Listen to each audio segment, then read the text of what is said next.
Okay, we're live. Hi. Hey Good morning. everyone, we're back. I am so excited to be back. I'm pumped, ready for season 4 to get underway. We have so many fun topics coming up. I'm excited. I'm especially excited about today's talk with Gino. We're going to get into some really fun bits in a bit. But how are you doing, Gino? How's it hanging where you are? We're doing good. It's nice and warm today, so it's a welcome change Oh, from the good. cold weather. Where are you based again? I am based in Wisconsin, so the Midwest. Wisconsin. I try and say Wisconsin, and it doesn't. The letters aren't coming out of my mouth That's correctly. So because you're saying it wrong with your accent. the accent. It's like I once had a conversation with, I might have said this in here before, but about saying the word chalk talk, like you have at reInvent. And it took, as people I was hanging out with, they were like, we don't know what word you're saying. Like, that's not English. And I was like, well, it is English, actually. It's um, English. yeah, English, but it's chalk talk is my terrible American accent version of that with the R. But anyway, let's get into it. So welcome everyone to the Keys to AWS Optimization, the show where we share stories, concepts, and solutions to help you unlock your spend at AWS. My name is Stephanie Gooch, and I am a commercial architect in the optics team and have been here now almost 2 years. I looked it up and it was like, we have a thing internally where you can see how long you've been here. So I think it's something like 1 year, 8 months, and 10 days or something crazy like that. But yeah, looking after mainly telco customers. And excitingly, today we're going to be talking to you about the cost and usage report, going in and setting it up. And Gina's going to do a demo of all the kind of like full process, how you get started, which I think is a valuable tool. So if you've never set it up before, you can follow this guide. If you want to check if yours is correct, you can follow this. Or if you want to learn about how you can actually use this data, we'll go through some queries at the end.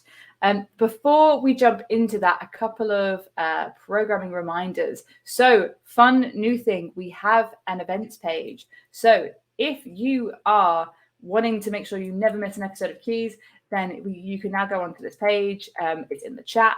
Any links that we share will be on our YouTube channel down below. But this link means that you can go and get an event invite to remind you that the streaming is happening, which is pretty exciting.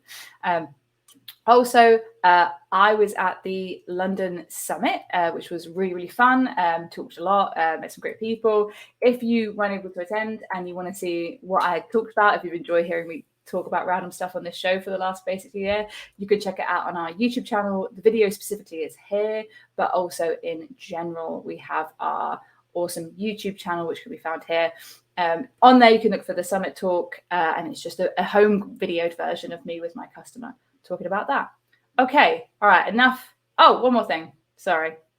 Exciting news. You want to hear me talk in person again and you're in stateside, I'm going to be at the FinOps X conference.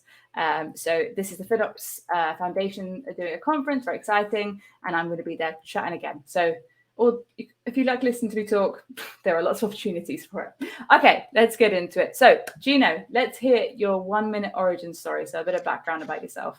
Okay, so I have been with AWS for about 2.5 years now. I'm a technical account manager, servicing customers in the Midwest. Um, One of my focus areas is cloud financial management. So I'm brought in to help consult with customers off and on when they have questions about how to optimize and better utilize their spend on AWS. Nice. Okay, so let's get into actually talking about the CUR. So do you want to give a brief explanation of what, and when we say CUR, the cost and use report, what the CUR is and a little bit about it? Yeah, so a cost and usage report is a report that we generate that shows all of the cost and usage spend for every account that our customers have. So it breaks it down into a series of line items. So you can have a CUR set up either hourly or daily or monthly, and then every time you accrue some kind of usage, a line item will get dumped into the report. Then from that report, we have ways that you can ingest that data into various tools and then do some analysis on that, either like Athena, Redshift, QuickSight, to your own BI tools, and you can do some analysis on that and kind of figure out what you're doing with your spend and your usage. Mm-hmm, mm-hmm. And we were talking just before this. Oh, sorry. Sorry. When we were talking before this, we were saying that this is the fundamental of a lot of the stuff that we do. It's the foundation, and setting this up correctly is super important, because this is your window into what is happening into your AWS account. So we've got a couple of things that we want to cover. So we're going to talk about how to set up your CUR, the proper kind of parameters and tick boxes that you should hit, and what different options mean when you set up your CUR. But should we jump straight into the demo? Do you know? Yeah, let's jump into it, and we'll see what's going on here. Let's go. All right. So when you set up your cost and usage report, where you're going to want to go first is into the billing console. So we'll pull that up here. And from the billing console over on the left-hand menu here is cost and usage reports. So I have a few set up because I've done this demo, a number of times for customers. But the first thing that you're going to want to do is hit the create report button, because you more than likely weren't going to have anything here yet. And then from here, we have some options. So the first thing you want to do is give your CUR report a name. So I'll just put a name here. And then under data view, you're going to click billable. Now there's a couple of options here that you see on my screen. I also have pro forma. If you have AWS Billing Conductor installed, or enabled, I should say, you also have the pro forma bill, so you can have individual bills for any billing groups you have set up. So if you don't use Billing Conductor, you won't have that option here. But I have it turned on, so I see it. Yeah, just to jump in, if you're like, what is Billing Conductor? We've never heard you mention this before. Don't worry. You sign up to our dates thing. There is a Billing Conductor episode happening this week, this season. So you can find out all about that toolbox. Continue. Yeah, shameless plug. All right, so once we select our view there, you can choose to include resource IDs. If you want, that will just assign a unique ID to every resource that's in there. It increases the file size quite a bit, so depending on what you want to do, you can either turn this on or not enable this. And then down here, you can set it to automatically refresh every time there's changes for a bill. So if a bill has been closed out and they have to add something after the fact, this will refresh that with those changes if you have that turned on. And just before you jump off, no, it's fine. I was just say, do tick that box for resource ID. Yep. I would recommend it. We're doing a demo today, but that gives you such insight into, if you're trying to figure out who is spending what money, which resources you could move to GP3, for example, if you've got EBS volumes, which EC2s are specifically kind of using the most, which ones are being turned off, things like that. You can't see any of that information without your resource ID. So tick that box. All right. Absolutely. Okay, so once we have our report configured, then we're going to need a place to put the report. So these files get dumped into an S3 bucket. So up here, you hit configure, you select your S3 bucket you want this to go into. I'll just pick a bucket because I'm not actually going to set this up. And then, oops, didn't want to click that. So then it will ask you, it's going to add a policy to your bucket. This is going to replace the policy that's there. So you typically want to use a new bucket for this, because you don't want to change any policies that you already have applied. From here, then, you're going to create a report path prefix. So this is just the first prefix that the report files are going to show up under. So I'll give that a name here. And then under here, we're going to pick the granularity. So like we said before, you can either have it dump line items on an hourly, daily, or monthly basis. So depending on how granular and deep you want to dig into the data, you'll pick one of these three options. Obviously, hourly is going to have a lot more data than daily versus monthly. For most CFM purposes, hourly is probably the way you want to go. But it's really going to depend on what your use case is. Yeah, because if you want to see, like I was just saying, EC2 is a good example. If you want to see which ones are being switched on and off at different times, then having that detail. Otherwise, you just see a summary of what's happening on a day. It doesn't give you that in-depth information. Yeah, absolutely. Okay, so report versioning, we'll select create a new report here. Overwrite will just overwrite the existing reports that are in there. So yeah, I always tick the overwrite because then it will just replace it, right? So it's kind of it's a bit more seamless. So yeah, recommend ticking overwrite. So I can be on for it. So, and then the last section here is kind of the important one. So there are two file formats that the cost and usage report will show up in. The first format is parquet format, which is a compressed format, or then we also have CSV format. So if you're going to be using Athena, which is what we're going to be demoing today, it's probably the easier way to go through and query the data. You're going to need parquet format. If you're going to use cost intelligence dashboards, which is a solution that we've talked about on this channel a lot, Athena is the recommended form, the recommended tool for that, and it is parquet format. It's a compressed format, smaller, it's faster to query. That's the way you want to go. If you're going to use Redshift or QuickSight or maybe a third-party tool that needs CSV format, you can click those boxes there or select that compression type. But I think you definitely want to go with parquet. Yeah. And one thing I guess to emphasize on here is I've just popped the link to the Cloud Intelligence dashboards if you want to see those. But when I do this with customers a lot, where they say, "Oh, we have a CUR," and we go and check it out, and they've often either they've done it daily, they're missing those resource IDs, they haven't done overwrite, or they've chosen CSV. That means they can't use things like Athena as easily. So if you're thinking today, "Oh, I think I have a CUR set up," go and have a look and see if you have one like this. And if you don't, maybe create a new one. You can't edit the CUR to change formats. So recommend going and changing and creating a new one. Yeah. Okay, cool. So once we got that done, it's just click next, and then it will create the report. Once you create the report, it can take up to 24 hours to populate the data. So instead of actually creating one here, we're just going to use some reports that are already created. Just so we don't have to have this Twitch stream go on for an entire day waiting for our data.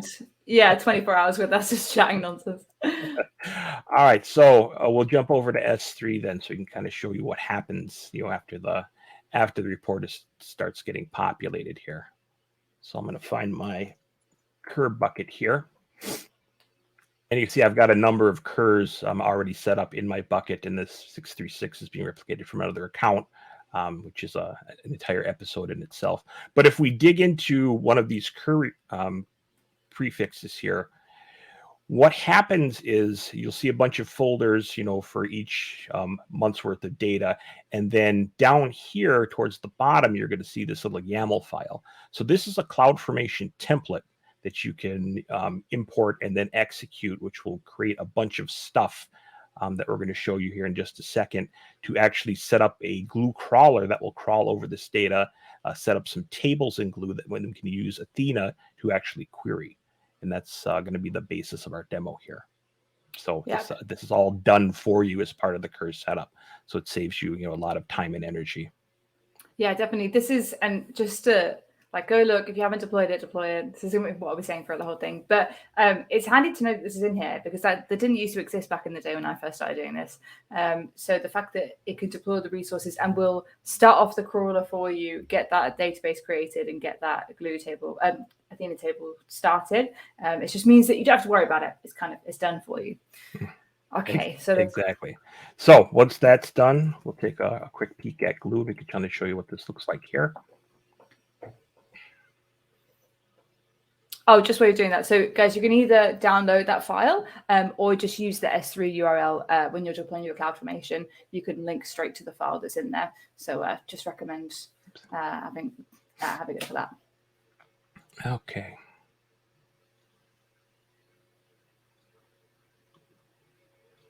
Oh, classic demo internet. I'll take this opportunity as well. If anyone's joined us or we started talking, I'm talking all about the cost and use report today and how to get things set up as long as Juno has internet. So we're talking about all about the cost and use report and about how to get things set up. And as always, this is all going to be on YouTube. So any links that we share will be on there. And don't forget to like and subscribe. I'm becoming a YouTuber. Tell people to subscribe. Okay, continue. Okay, so as you can see, I've done this demo, a bunch, and I've got a bunch of different crawlers in here. So basically, in your glue service, you're going to have a crawler that'll have a similar name to what's in the CloudFormation template, and then you'll execute that crawler. And then what that crawler will do is create a database, and inside the database, we'll pull one up here. it will have a table with your cost and usage data in there. And this is what we're going to use in Athena then to query. So like I said, I got a bunch of these because I've done this a bunch of times, but you should just have one if this is your first time setting that up. So then in Athena,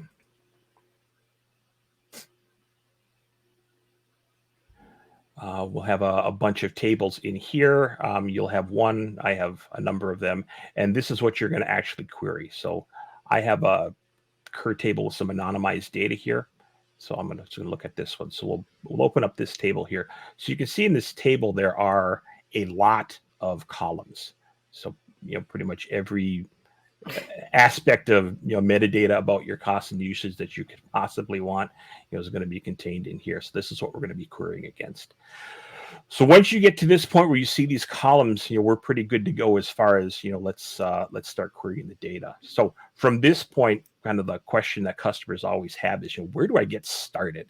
Because you look at those columns and that's kind of, intimidating. There's a lot of data to look through. So one of the things that we offer in our documentation is we do have a data dictionary. So this is, kind of an explanation of what all those individual columns are. And Steph, I think you have the link to that if you want to post that. Yeah. So in the data dictionary here, we break it down by category. So by identity, billing, line item, reservation, pricing, product, resource tags. I mean, there's a plethora of information about your cost and usage here that you can use to build out your queries. So if we just look at one of these columns, like line item, this is going to be a pretty important one. This is going to have information, about, a lot of different aspects here. So availability zone, this will talk about, the availability zone that this particular, resource was using.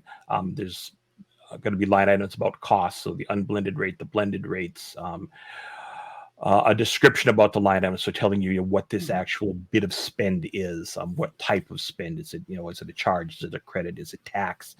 Does it deal with a savings plan or reserved instance? Some of the net costs. So if you have savings plans, a reserved instance, and we're amortizing the cost, or we're spreading cost across things, those are going to show up in here as well. So if you want to look at actual spend versus amortized, things like the product, the actual resource ID of the whatever your usage is being charged against. So things like the resource ID for EMR, last cash, S3. There's a whole list of those here. So this dictionary is going to cover all of those types of descriptions for you. Yeah. Sorry, I was just say that resource ID is that one we ticked before. So if you tick that box, then you'll get that. Yeah. Sorry, continue. So from here, this is where we kind of figure out what am I actually going to pull into my query to determine what data am I looking for here. So what I recommend for customers to kind of go do first is, let's look for a product code, because one of the first things you want to do is just, what am I spending on this particular service or this particular thing?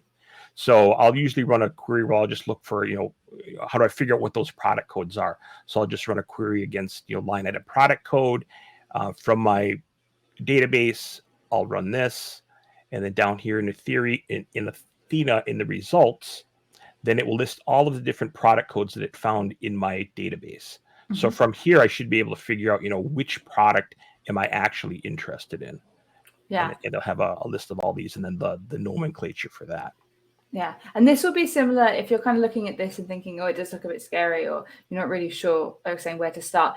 This line is the equivalent of service in Cost Explorer. So that's the kind of way. There's a few similarities between the two. Cost Explorer is the data is the same data as the cost and use report, but it's just kind of summed up. So it's a good way to start. But let us know in the comments, guys, like who has their CUR set up. Just comment CUR if you've actually got your CUR created.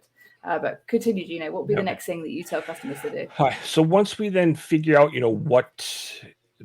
what the product code is for the service I want to, do some analysis on. So we'll do EC2 because that's an easy one. I'll copy that, and then I'll start a new query. All right. So I've got one up here that we'll kind of look at. So in this particular query, we're looking at, what is the cost for my EC2 usage right now? So we'll select the product code, we'll select the line item description, so telling me what the actual charge is, and then I'm going to do a sum here. So I'm going to take the unblended cost column, and then I'm going to sum all those charges up, and then I'm going to add that as a column called sum of line item unblended cost. Pull that from my database here, and I'm going to go look at a specific date range here. So I'm just going to look at the month of May from last year. Okay, and then here I want to take out any charges that are, tax, credit, or a refund here. So I just want the actual usage charges here. Then when I'm doing a sum here, we have to do some grouping. So we have to know, how to group my records together. So we're first going to group them together by product code, and then group together in an individual product code. So from EC2, all of the description, so the individual charges, get those grouped together, and then add up all of the charges from those, and then just sort them by cost. So I can run this.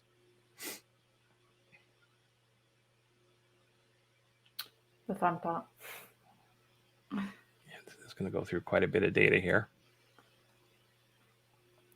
and then it will bring back some results here. So we can see that NAT Gateway, the hourly charge, for this month was about $4,900. My snapshot charges about $2,145. My on-demand T3A extra large instant charge, $1,826. So this is a good way to go through and kind of do that initial summing, of those charges. I can just see, what am I paying for EC2 on a per individual charge basis, and that's kind of that building block query. And so what might be good, I mentioned this Cost Explorer idea to relate it back. If you want to go to the back on the query, I might just run through kind of again what you said, but what it means in Cost Explorer. So product code, we already said, is basically service. There is no description in Cost Explorer, so you get a nice bit more information. Unblended cost is kind of what you see on those cost bar charts.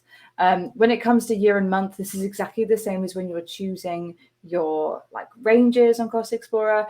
I always like to add these to all of my queries, because sometimes people forget that maybe if you've just started with your custom usage report and you're thinking, I don't need to worry about month and year because I've only just started, so I've only got 2 weeks worth of data. Eventually you're going to get months and months of data, and you don't want to inaccurately report things by thinking, I've just got all of this data, because you might have Juno has a whole year's worth of information when you only want to look at a small amount of time. And then the line item type is basically the charge type one. So just be aware of that, so you can filter out all those different things. But definitely adding things like description, I always find really super helpful when you're trying to figure out kind of the deeper understanding of what things are, because thinking about it in product code can be so generalized. Okay, cool. All right, great start. So we've got 7 minutes left. What else do we want to show? Okay, so this is kind of, from here, then it's okay, where do we go next? Okay, so this is great. Now we understand how to build a query. One thing that, is going to be really helpful, as you start working on your queries, is we have a query library, already built. It's got a lot of this work already done for you. So once you've got your Athena up, you've queried it, we are able to, determine that, the data is there, and we're able to query it. Then we can look at our query library, and you put the link out in, which is good. So here in the query library, we have, all of these queries broken down by category here. So for instance, for compute, we have a bunch of different queries you're already set up. So if you want to look at your EC2 total spend, the EC2 hours in a day, your effective savings plan charges, your spend for Lambda, ELB or idle ELBs, all sorts of different queries that are already written for you. So you just click on one of these. It will explain what the query does. It will give you some sample output that you can compare against your results to make sure that it's showing you what you think it is, and then it will have a little snippet here that you can copy, and then just change some of these the parameters here to match what you have. So this is the one that we just looked at before. Nice. Yeah, there's a lot of great queries in here. I'm not biased because I wrote some of them. But if you have any extra ones, like people write really custom queries all the time, and there's always room for new ones. So if you check out our GitHub that has this in for Well Architected, you can always submit a query and you might get some free swag. Like I've got my Well Architected shirt on today. You might get a funky mug that you've probably seen me drink from in other episodes, or hoodie. So yeah, check it out. And it is like a challenge for everyone watching at any time. Go and have a go at just running like one query and just see the kind of power you have, and maybe, or like try and figure out a problem and like choose a random service and figure out if you could see how much you spent on like an arbitrary day. And if you can go figure that out, you can see anything. Yeah, absolutely. So, like we said, so, if you're going to use our cost intelligence dashboards or the Kudos dashboard or any of the solutions that are also in our well architected lab site here, this setup here is kind of that foundational building block. So before you can deploy any of those, having this cost and usage report set up, is going to be kind of that first step, and really it's going to be the first step for any kind of cloud financial management or any kind of cost and usage analysis that you're going to do. So this is really important to have set up. So from here, then we kind of like talk about, what are the next steps from here? Once I've got, my query set up and I kind of figure out, how am I going to analyze this data? Where do we go next? Some customers, might want to use, other tools. If you've already purchased a BI tool and you don't necessarily want to use QuickSight or one of our tools, that's perfectly fine. We can support that as well. With Athena, we have, ODBC and JDBC connectors. We also have a Power BI connector. So if you have another tool that you want to use and they support, those, they're absolutely fine to use those and connect to Athena with that. But if you haven't got a BI tool, check out our cost intelligence dashboard. It's a fantastic product. It's got a lot of the stuff already done for you, and it's really easy to deploy. Yeah, definitely love doing the branding for cost intelligence. It's my one. Awesome. Okay, so I think we've got a couple of minutes. There was a few other tips and tricks I think we wanted to mention. I definitely wanted to bring up tags. So Yes. we didn't go into it today, but if you at the very bottom of that list of column headings, there will be your tags, and we've done sessions on tag before, but I think we might do some more about specifics around cost allocation tags and things like that. But the main point is, if you want some of your tags to get in the CUR, you have to enable them and make them active in your cost allocation tags in your billing portal, and make sure that you refresh your database to do that. So run that crawler to make sure you pick up any changes, and they'll be at the very end of the column.